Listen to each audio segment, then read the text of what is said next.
reunidos precisamente para desarrollar nuestro webinar. Va a estar liderado por nuestro ingeniero. Él es el líder de soporte técnico de la compañía, Juan Caballero.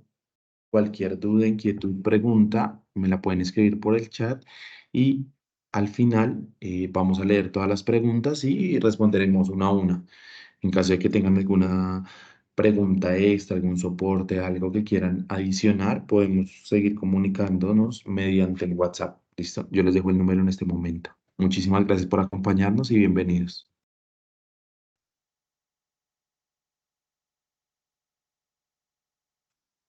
Vale, muchas gracias, Nicolás. Eh, Buenos días para todos. ¿Listo? Entonces, el día de hoy vamos a tener como tal nuestra webinar con o enfocado como tal un poco a lo que es la sostenibilidad aplicada. ¿Listo?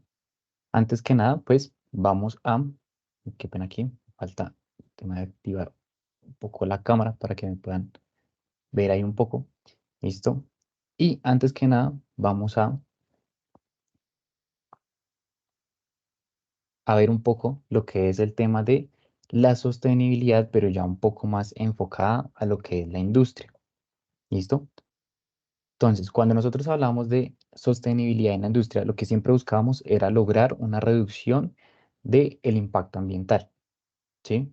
Y vamos a tener como algunos conceptos claves como lo que es la huella de carbono, ¿sí? Cuando nosotros hablamos de lo que es la huella de carbono, hablamos de ese volumen total de gases de efecto invernadero, o más conocido, el CO2, que nosotros estamos generando dentro de nuestro proceso industrial y pues como lo tenemos acá. Entonces, aquí vemos que, o lo definimos de una forma muy rápida, es que cuando nosotros tenemos un proceso industrial, lo que buscamos es hacerlo lo más amigable con el medio ambiente. ¿Listo? Entonces, dentro de nuestro proceso industrial, ya sea como tal un tema de transformación de una materia prima, transporte como tal de energía, ¿sí?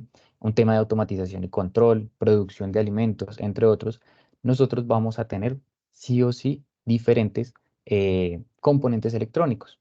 ¿Listo? Entonces, nosotros sabemos que por muy eficientes que estos componentes electrónicos sean, siempre vamos como tal a tener unas pérdidas. ¿Listo? Dichas pérdidas normalmente se convierten en el calor. Y como bien sabemos, el calor es uno de los principales enemigos de nuestros componentes electrónicos. ¿Listo? Entonces, allí es donde nosotros tenemos que empezar a buscar cómo solucionar ese tema de la temperatura en nuestros tableros eléctricos, ¿cierto? O buscar diferentes soluciones de climatización que nos permitan controlar esa temperatura, ¿listo? Sin dejar de lado como tal lo que sería el impacto ambiental que ellos pueden llegar a tener, ¿listo? Entonces, ¿cómo nosotros podemos lograr implementar diferentes sistemas de climatización o soluciones de climatización y reducir ese impacto ambiental al mismo tiempo? ¿Listo? Entonces, desde Rital se ofrecen diferentes soluciones de climatización, ¿sí?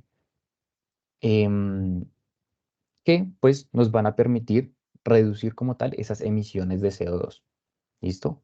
¿Cómo lo vamos a lograr? Pues cuando nosotros hablamos de sistemas de climatización, uno de los principales que tenemos son los conocidos así como popularmente el tema de los aires acondicionados para los tableros o sistemas de expansión directa. ¿Listo? También los conocemos como autocontenidos o unidades de climatización. ¿Listo? Estos climatizadores van a tener como tal lo que es dos aspectos fundamentales a tener en cuenta. ¿Listo? El primero es el gas refrigerante. ¿Listo? Entonces, cuando nosotros hablamos del gas refrigerante que tenemos en nuestros equipos, vamos a tener gases refrigerantes que en primera instancia no afectan la capa de ozono y tienen un bajo GWP. ¿Listo? Ya vamos a ver qué son esos dos conceptos. Y adicional a eso, también tiene una tecnología híbrida. ¿Listo? Esta tecnología híbrida lo que nos va a permitir es reducir la cantidad de emisiones de CO2 por medio de un bajo consumo energético. ¿Listo? Adicional a eso, pues también tenemos que entender que el impacto que nosotros tengamos en esa huella o esa huella de carbono no solamente va ligado a un consumo energético, sino también tenemos que verlo desde el punto de vista, desde el proceso de fabricación de los equipos, su funcionamiento y también el proceso de reciclaje después de que ha finalizado como tal su vida útil. ¿Listo? Entonces, el primer aspecto que nosotros veíamos, el tema de los gases refrigerantes. Entonces, como bien sabemos, cualquier ciclo de refrigeración, así como nosotros los conocemos, muy similar como tal a lo que es los sistemas de refrigeración de las neveras, de los aires acondicionados de las casas o el aire acondicionado incluso del carro, lo que nosotros vamos a tener en esencia es un circuito cerrado con un gas refrigerante. ¿Listo? Este gas refrigerante lo que nos va a permitir es, por decirlo así, tomar calor de un sitio para transportarlo a otro y así poder controlar la temperatura donde nosotros lo deseemos. ¿Listo? Entonces, cuando nosotros hablamos de los diferentes gases refrigerantes que trabajamos en la industria, vamos a encontrar principalmente estos tres que tenemos acá, ¿sí? Los CFC, HCFC y HFC, ¿listo? Y algunas mezclas. Conocemos las mezclas ceotrópicas y azeotrópicas, que simplemente son las mezclas de algunos de estos que hemos mencionado anteriormente, ¿listo? Entonces, los primeros que vamos a ver son los que aparecen aquí en la tabla 3, ¿listo? Los CFC. Estos, como tal, hacen referencia como tal a los que nos dicen acá clorofluorocarbonados. ¿Listo? Como su nombre lo indica, estos tienen un alto contenido de cloro. ¿Sí? Al tener este contenido de cloro, nos va a afectar este indicador que nosotros tenemos acá, el PaO, ¿sí? O el potencial de agotamiento del ozono. ¿Listo? Ya más adelante vamos a ver cómo este nos afecta como tal a la atmósfera. ¿Listo? Y a esa capa de ozono. ¿Listo? Vemos como tal que este tiene como tal unos valores algo elevados. ¿Listo? Y por otra parte tenemos el segundo factor, que es el PSG, ¿sí? El potencial de calentamiento global, o en otras palabras, el GW, pues como tal con sus siglas en inglés, el GWP, que es ese mismo valor de potencial de calentamiento global. ¿Listo? También ya vamos a ver más adelante un poco cómo funciona. ¿Sí? Pero, ¿qué era lo que pasaba en esencia con estos que tenían como tal un elevado índice de potencial de calentamiento del ozono? ¿Sí? Que pues más o menos por allá, en el año 1987, se dieron cuenta que el impacto que estaba teniendo como tal liberar a la atmósfera este tipo de gases afectaba bastante la capa de ozono y se generó como tal lo que fue el Protocolo de Montreal, ¿sí? Este protocolo lo que hacía era que buscaba, ¿sí? Eliminar, o por decirlo así, empezar a sustituir estos como tal, estos gases que nos afectaban la capa de ozono. ¿Listo? En segunda instancia tenemos como tal lo que son los HCFC, ¿listo? Su nombre es hidroclorofluorocarbonados, ¿listo? Estos, ya como nosotros vemos acá los dos indicadores principales, el potencial de agotamiento del ozono era ya mucho más bajo y su potencial de calentamiento global, ¿cierto? También era relativamente más bajo, ¿listo? Algunos de estos refrigerantes aún se siguen usando hoy en día, pero están muy controlados y regulados. Y lo que se está buscando es migrar como tal a nuevos refrigerantes que no tengan como tal esa característica de afectar la capa de ozono. ¿Listo? Y en tercer lugar tenemos como tal lo que son los HFC, ¿listo? Los hidrofluorocarburos, ¿listo? Estos son los más usados actualmente y que como vemos en el indicador ya no tienen como tal un potencial de agotamiento del ozono, ¿sí? Entonces ya no nos van a dañar la capa de ozono, pero igual siguen teniendo como tal lo que es un potencial de calentamiento global, ¿listo? Entonces, estos gases que contenían cloro, ¿cómo nos afectaban la atmósfera? ¿Sí? O como tal lo que es esa capa de ozono. Entonces, cuando nosotros liberábamos, ¿cierto? Esas partículas o esas moléculas como tal de los gases CFC, ¿listo? Los que contenían cloro, ellos automáticamente subían como tal a la atmósfera, ¿cierto? Llegaban y pues se posicionaban más o menos en la estratosfera y lo que pasaba es que con la energía que llegaba del sol, estas partículas se rompían, ¿sí? Se rompían y liberaban como tal lo que era el cloro en la atmósfera. Y aquí donde estaba también posicionado lo que era el ozono. Entonces, este cloro reaccionaba con el ozono y lo que hacía era que lo iba destruyendo esas partículas de ozono. ¿Qué es lo que pasa con el ozono? Pues que simplemente nos iba dejando como tal unas aberturas o iba debilitando como tal esa capa de ozono. Y la capa de ozono tiene una función muy importante y es que es o nos ayuda como tal a proteger de lo que son los rayos UV. ¿Listo? Entonces esa capa de ozono al tener agujeros o estar debilitada, pues va a permitir como tal que toda esa energía en forma de rayos UV nos llegue directamente a nosotros y pues claramente esa es dañina. ¿Listo? Ya cuando nosotros hablamos de los refrigerantes más recientes, los que decíamos que son los HFC, pues vamos a tener que estos no nos afectan la capa de ozono, es decir, no tienen este efecto perjudicial. ¿Listo? Por otro lado, tenemos que entender el concepto de lo que son los gases de efecto invernadero. ¿Listo? Los gases de efecto invernadero son aquellos gases que se quedan atrapados en la atmósfera, en la parte alta de la atmósfera, y pues como bien sabemos y como lo mencionamos anteriormente, estos gases tienen una función y es absorber calor. Entonces, ¿qué es lo que va a pasar? Pues que van a empezar a absorber calor. Entonces, aquí vemos como tal la imagen donde podemos ver un poco más claro qué es lo que está sucediendo en esa situación. Entonces, tenemos como tal el sol que nos irradia como tal cierta cantidad de energía solar, ¿listo? Mucha de esa energía solar choca con la Tierra y es reflejada y trata de salir. Entonces, trata de salir y acá, cuando trata de salir, se encuentra como tal con esa capa de lo que son los gases de efecto invernadero. Y aquí, pues, normalmente encontramos lo que es el CO2, ¿listo? Entonces, mucha de esta energía tiende a quedarse acá, otra sale y otra regresa a la Tierra. ¿Listo? ¿Qué es lo que pasa cuando nosotros incrementamos, por decirlo así, el tamaño o aumentamos como tal esos gases de efecto invernadero que tenemos en nuestra atmósfera? Entonces, simplemente la misma energía que irradia el Sol va a llegar, pero no va a tener como tal la forma de salir. ¿Listo? Entonces, automáticamente se va a empezar a generar una mayor temperatura, ¿sí? Entonces va a empezar a aumentarse la temperatura acá y ahí es donde viene el término de calentamiento global, ¿listo? Y ahí es donde nosotros empezamos a ver ese concepto del GWP o el potencial de calentamiento global, ¿listo? Y pues el GWP está definido como tal, em, que es como una medida en la que un gas de efecto invernadero eh, contribuye al calentamiento global en comparación con el mismo volumen de CO2. ¿Listo? Una descripción un poco rara, vamos a poner un ejemplo para entenderlo como tal de una forma más fácil. ¿Listo? Entonces vamos a poner de ejemplo el R134A, que es uno de los gases refrigerantes que usan nuestros equipos. ¿Listo? Entonces el R134A tiene un GWP, un potencial de calentamiento global, de 1430. ¿Esto qué quiere decir? Que la emisión de un kilogramo de R134A equivale a la emisión de 1430 kilogramos de CO2. Es decir, si nosotros dejamos que se libere un kilogramo de este gas al ambiente, vamos a tener lo equivalente a casi 1,5 toneladas de CO2. ¿Listo? Entonces, en pocas palabras, cuando nosotros tenemos un mayor GWP, pues al ser liberado a la atmósfera, él va a llegar a la parte alta de la atmósfera y va a tener la posibilidad de absorber una mayor cantidad de calor cuando esté allí. ¿Listo? Incrementando ese calentamiento global. ¿Listo?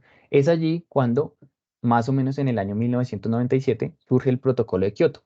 ¿Sí? Este protocolo de Kioto, ¿qué es lo que busca? En acción conjunta con los principales países industrializados, busca como tal reducir a toda costa esa emisión de gases de efecto invernadero. ¿Sí? O reducir, en otras palabras, como tal, esa emisión de CO2. ¿Listo? Este protocolo se viene trabajando desde 1997 hasta el día de hoy, sigue en su proceso de implementación. ¿Listo?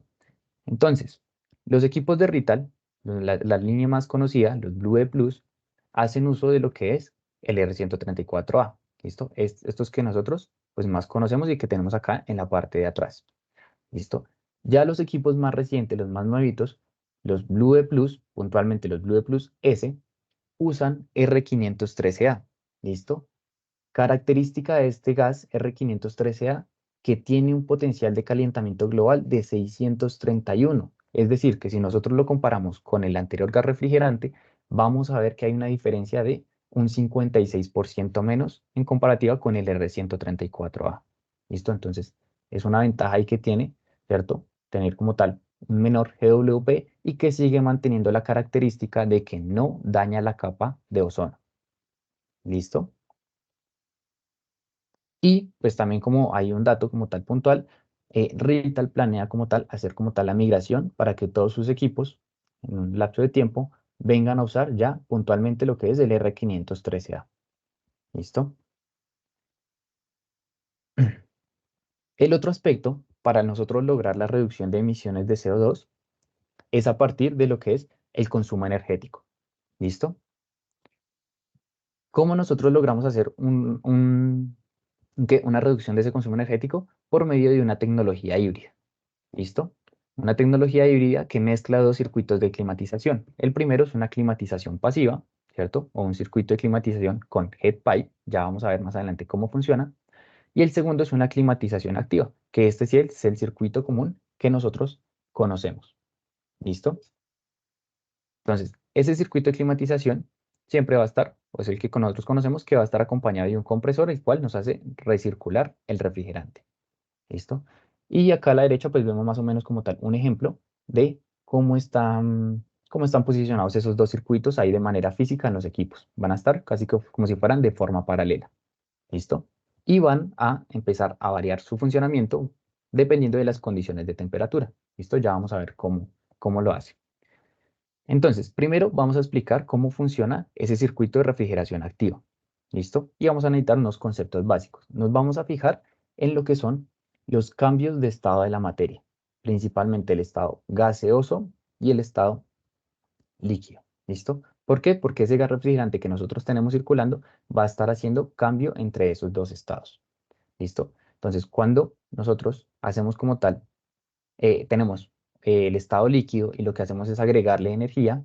Un caso o un ejemplo como tal de la vida cotidiana es cuando nosotros hervimos el agua, lo que hacemos es incrementar como tal la cantidad de energía que tienen estas partículas. Entonces, inyectamos calor y ellas van a empezar a generar un mayor movimiento y por ende una mayor vibración y por ende van a empezar a separarse, a distanciarse.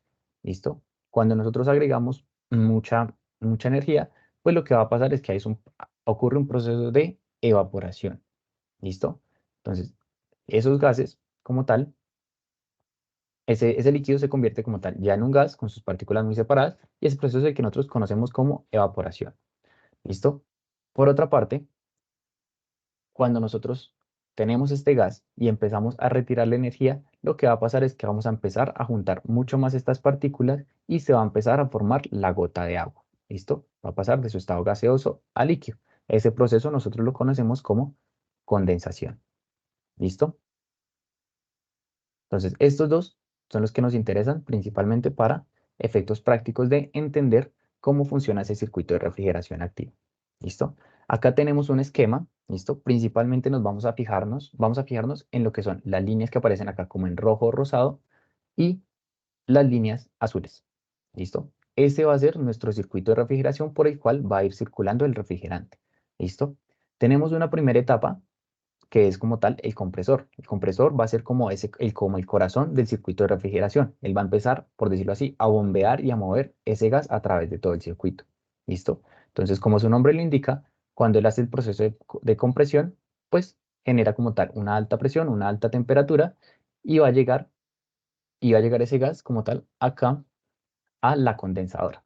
¿Listo? Entonces, como su nombre lo indica, en la condensadora pues vamos a tener un proceso de condensación, es decir, que ese gas que estaba en forma pues, gaseosa va a pasar a un estado líquido.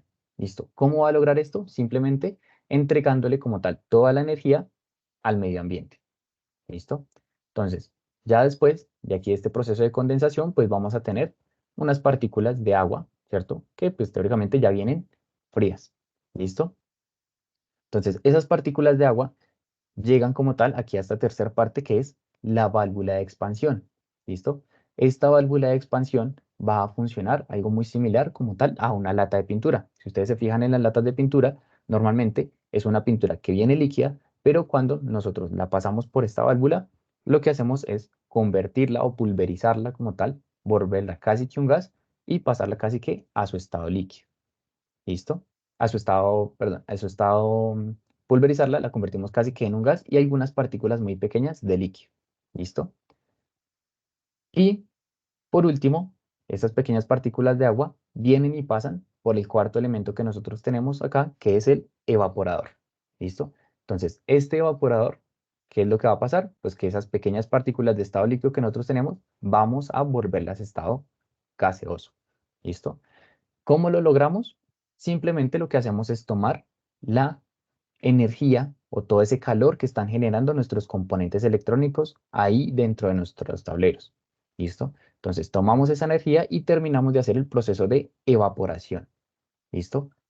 Una vez sale aquí el evaporador, pues va a estar completamente de nuevo en gas para iniciar de nuevo su ciclo de refrigeración. ¿Listo?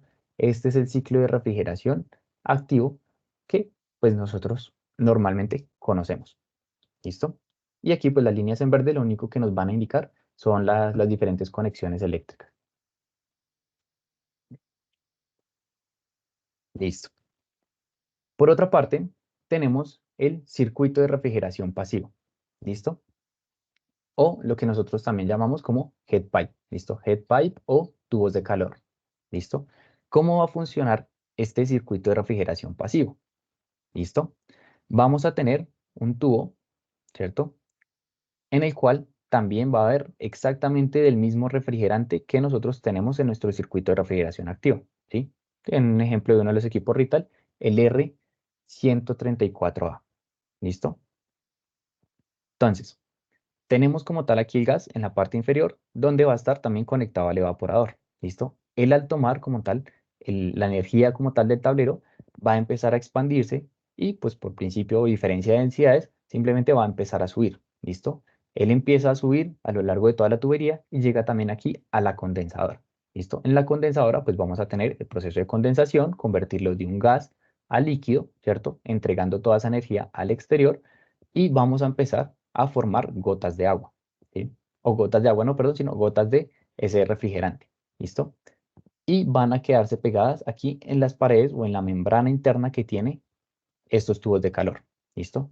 Y automáticamente por gravedad van a empezar a descender, ¿listo? Van a descender para llegar de nuevo aquí al evaporador y volver a iniciar su ciclo de refrigeración, ¿listo?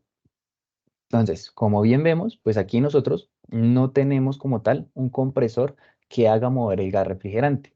¿Listo? ¿Eso en qué nos va a influir? En que, pues, como nosotros sabemos, el compresor es el elemento que más consume energía dentro de nuestro equipo de climatización. Entonces, al no tener un compresor, el consumo de energía se nos disminuye bastante. ¿Listo? Adicional a esto, vamos a ver que los equipos también cuentan con tecnología inverter y ligado también a un control PID, ¿sí? Un control proporcional integral derivativo. ¿Qué nos garantiza este tipo de control? Que nosotros, así como lo vemos aquí en la línea azul, vamos a tener como tal un proceso de encendido del compresor y él automáticamente se va a ir regulando, ¿cierto? Va a empezar, pues primero va a hacer el análisis entre qué tipo de climatización usar, el sistema activo o el pasivo, y después va a empezar a regular como tal esas velocidades de lo que es compresor y ventiladores. ¿Listo? ¿Para qué? Para lograr mantenerse en ese set point o en esa temperatura que nosotros deseamos. ¿Listo? Mantenerla lo más estable posible. ¿Listo? Por otra parte, vemos como tal el sistema que se usaba anteriormente en la línea blanca. Es un proceso donde teníamos que se llegaba a una temperatura elevada, se encendía el compresor, ¿cierto? Una vez lograba disminuir como tal la temperatura en el recinto, se apagaba y volvía a iniciar. ¿Listo? Entonces subía la temperatura y volvía a iniciar. Entonces aquí teníamos un ciclo o un proceso de encendido y apagado. Y como bien sabemos nosotros, los motores donde más consumen energía es en su proceso de arranque. ¿Listo? Entonces aquí pues vamos a ver que van a tener un consumo de energía mucho mayor. ¿Listo?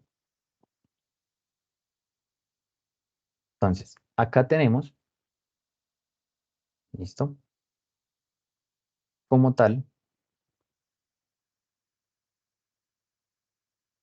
las condiciones de temperatura en las cuales va a funcionar ya sea el sistema activo o el sistema pasivo. ¿Listo? Entonces, en la primera condición, nosotros, pues digamos, en la parte industrial siempre lo que recomendamos es un set point del 35% internamente en los tableros. ¿Listo? Entonces, cuando nosotros tenemos la condición de que, ¿no?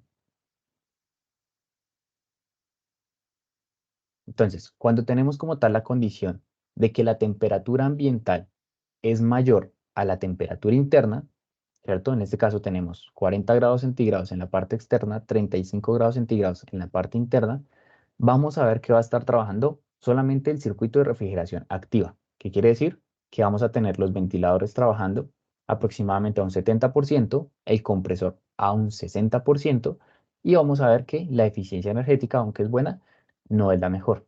¿Listo? Entonces, esta es la primera condición de funcionamiento. Luego, la segunda condición de funcionamiento es cuando disminuye esa temperatura, ¿cierto? Puede que ya sea o muy cercana a los 35 grados centígrados, que es nuestra temperatura interna, o que sea un poco menor. ¿Listo? Entonces, en este caso, ponen el ejemplo con 30 grados centígrados. ¿Y qué es lo que va a pasar? Van a estar funcionando los dos sistemas, tanto el circuito activo como el circuito pasivo. Él automáticamente va a bajar la velocidad de los ventiladores, también va a bajar la velocidad del compresor y pues al tener como tal un menor consumo energético en el compresor, la eficiencia va a aumentar. ¿Listo? Aquí lo vemos en la parte superior derecha, el cero. ¿Listo? Entonces van a estar, por decirlo así, trabajando los dos sistemas a la vez. ¿Listo? Y la última condición que nosotros tenemos es cuando la temperatura ambiental baja o es mucho menor a la temperatura interna. En este caso, ponemos el ejemplo con 25 grados centígrados. En este caso, solamente va a estar trabajando como tal ese circuito de refrigeración pasivo. ¿Listo? Entonces sería el head pipe. ¿Listo?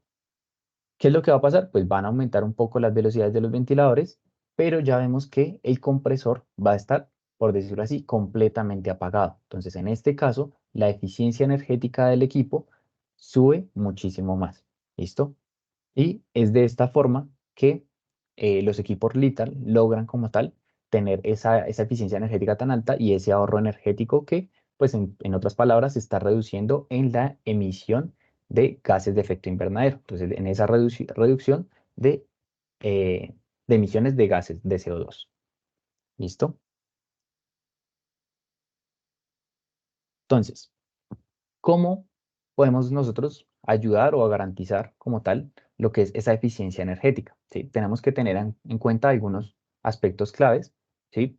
Y uno de ellos es garantizar la estanqueidad del tablero.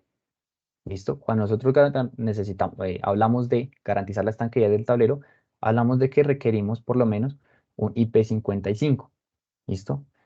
Un ejemplo más práctico o un ejemplo más apegado a la vida real es como tal cuando nosotros tenemos el aire acondicionado del carro.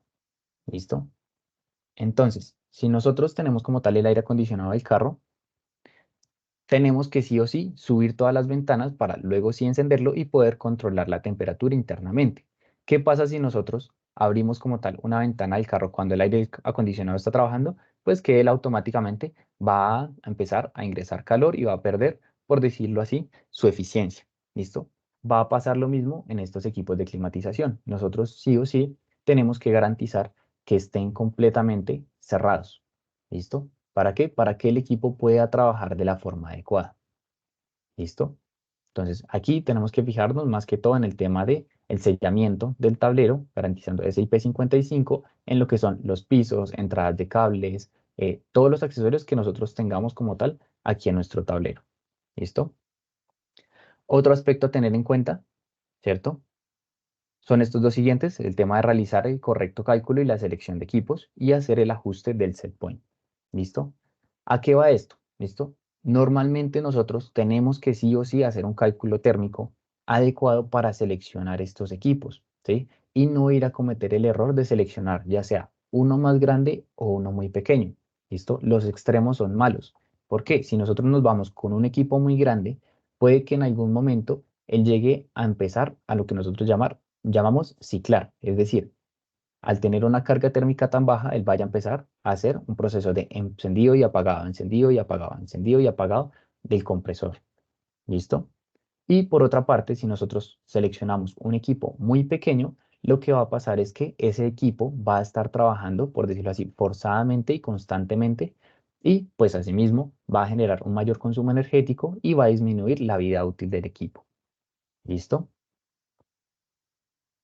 Otro aspecto a tener en cuenta, ¿cierto? Es la revisión de la contaminación ambiental y los procesos de mantenimiento. ¿Listo? Entonces, estos equipos, aquí en la parte exterior, ¿sí? Van a estar haciendo una recirculación de ese aire ambiental para poderle entregar el calor aquí hacia afuera. ¿Listo? ¿Qué es lo que va a pasar? Que nosotros, si tenemos algún tipo de contaminación en el ambiente, toda esa contaminación va a empezar a circular a través de ese intercambiador de calor que hay acá en la parte superior y lo va a empezar a obstruir. ¿Listo? Entonces, si lo empieza a obstruir, pues él no va a poder entregar como tal esa temperatura al medio ambiente. ¿Listo? Entonces, sí o sí, se tiene como tal que realizar un proceso o una rutina de mantenimiento autónomo. ¿Listo? Que nos garantice que él pueda hacer adecuadamente ese intercambio de calor. ¿Listo? Si él no puede entregar como tal ese calor al medio ambiente, pues lo que va a hacer es que va a empezar, o bueno, va a exigirle como tal más al compresor, es decir, vamos a tener el compresor trabajando mucho más para lograr enfriar el tablero. ¿Listo? Y pues ahí automáticamente vuelve y se nos baja la eficiencia energética. ¿Listo? Vamos a empezar a consumir mucha más energía. ¿Listo? Este aspecto también nos influye como tal, este aspecto del mantenimiento nos influye en el siguiente punto, y es el tema de la prevención de fugas. ¿Listo? Ya vimos que al nosotros liberar como tal este tipo de gases a la atmósfera o al ambiente, genera como tal un gran impacto en ese calentamiento, en esa huella de carbono, en ese calentamiento global. ¿Listo? Entonces, ¿qué es lo que pasa? Que los equipos al generar una alta temperatura, pues automáticamente aumentan las presiones, ¿sí? Hasta puntos o presiones tan altas para las que el equipo no fue diseñado y empieza como tal a presentar fugas. ¿Listo? Estas fugas pues van a ir, este gas que se fuga va a ir directamente a la atmósfera y pues vamos a tener ahí un problema como tal con el tema del calentamiento global. ¿Listo? Para que lo tengamos en cuenta, ¿sí? Para estos equipos, digamos más que todo allá a nivel europeo, ¿sí? Ellos hacen como tal unas revisiones periódicas, ¿sí? Una revisión periódica muy similar, o un ejemplo práctico también aquí de la vida cotidiana, es la revisión que nos hacen a nosotros como tal de las empresas de gas, ¿sí? Normalmente, aquí en Colombia lo tenemos más o menos cada 5 años, donde las compañías de gas lo que hacen es ir, pues ir a la casa, ¿sí? Y van y verifican como tal todas esas instalaciones de gas que nosotros tengamos en la casa, ¿sí? Verifica como tal estufa, calentador de gas, lavadora secadora, ¿sí? Todos esos equipos que pueden llegar a usar el gas y hacen como tal una inspección en búsqueda de fugas. ¿Esto para qué? Pues para garantizar como tal el tema de seguridad y evitar el tema de la liberación de gas al medio ambiente. ¿Listo? Con estos equipos, cuando nosotros tenemos cierta cantidad instalada, también va a ocurrir lo mismo.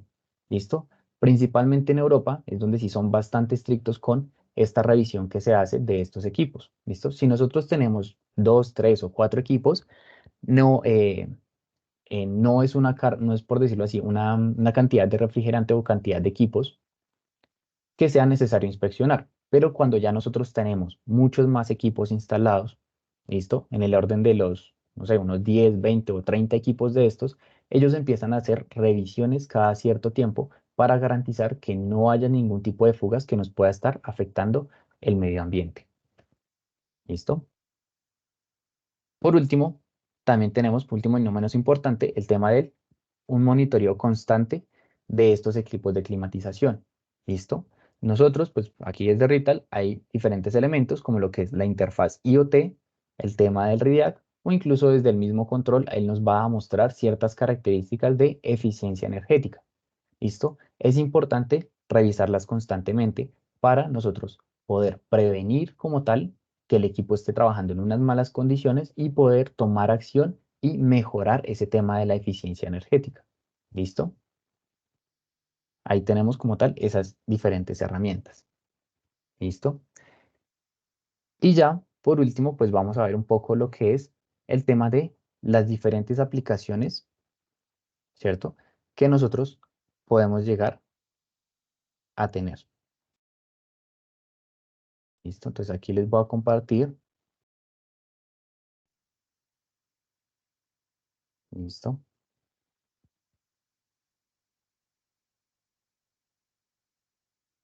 Algunas industrias, ¿sí? O algunas aplicaciones puntuales donde nosotros podemos llegar a tener bueno, la posibilidad de instalar estos sistemas de climatización.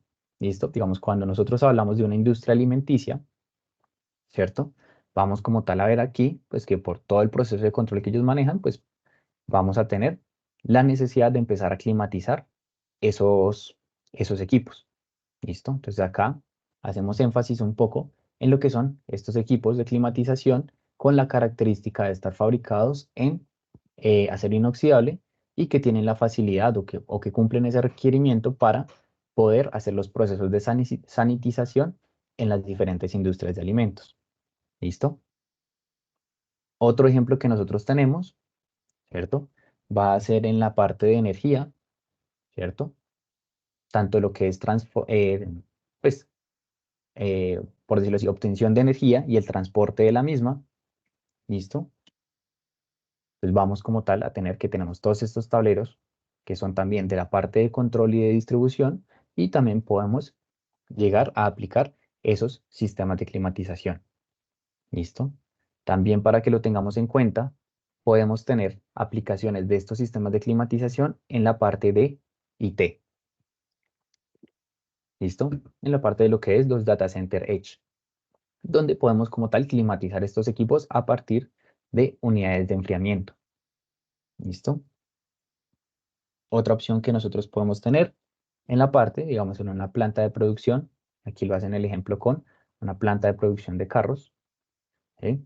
Donde pues vemos que como tal todos estos equipos de la parte de control y automatización también van a necesitar sistemas de climatización. Entonces vemos acá en la parte superior y en este tablero central acá.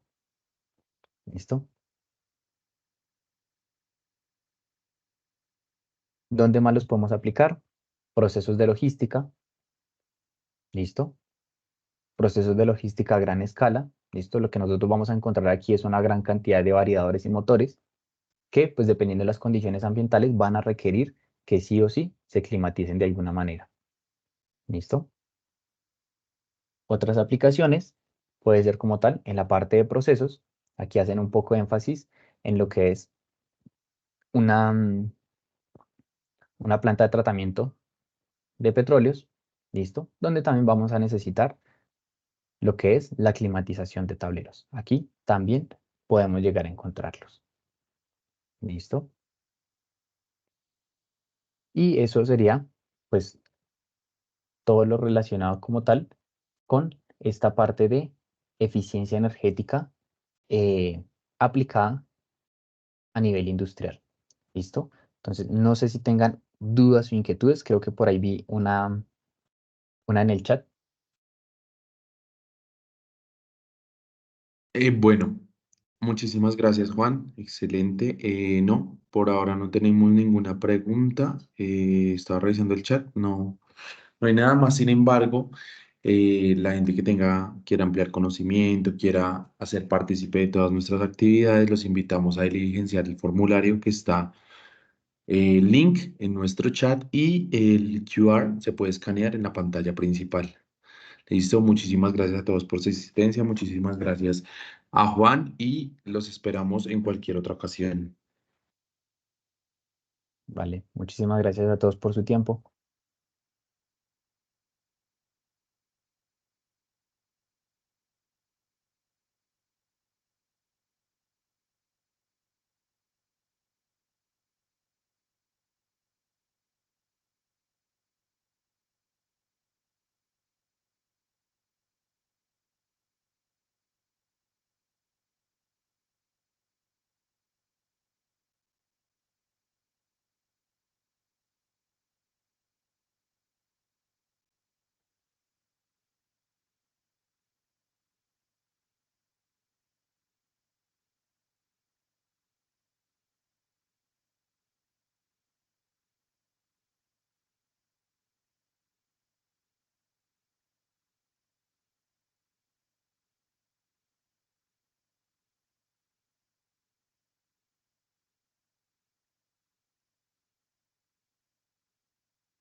Qué pena, ahí me escuchan. El ingeniero, el ingeniero Johan sí nos hace un comentario interesante y es el tema de que sí, estos equipos realmente están diseñados específicamente para lo que es el trabajo con los equipos electrónicos. Cuando uno mira y lo compara con los sistemas HVAC tradicionales, estos equipos vienen diseñados para, por decirlo así, controlar y trabajar con eh, el calor que, por decirlo así, generan las personas y que están presentes en el ambiente. ¿Listo? Los equipos orbital ya vienen diseñados como tal para poder trabajar con esas características que tienen los componentes electrónicos que pues ellos en esencia no generan calor húmedo. ¿Listo? Y se logra controlar de una mejor manera como tal ese tema de las condensaciones en los tableros eléctricos. ¿Listo?